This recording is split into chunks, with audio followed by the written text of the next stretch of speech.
আচ্ছা না মানে কি এটা কামটা ঠিক করতে একবার দিই না আশা মিল্লা রকর জীবন না বরবাদ করে রেখেছি রে এত সুন্দর হই আরে তো সাড়ে মাইলেছি আরে কি কস আরে বন্ধু দেখ আমি 500 টাকা পাইলিছি কি করে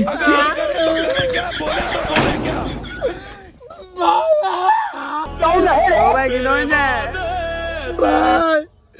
আমি আমার দামের থেকে আমি 510 টাকা চুরি করে ঘুরছি আমার গার্লফ্রেন্ড নিয়ে ঘুরতাম যাবো আমার কাছে 510 টাকা এই রাস্তায় আমি গেছিলাম ওখানে কি করে ভাইলা একটু দেন না আমার উপকার হইলে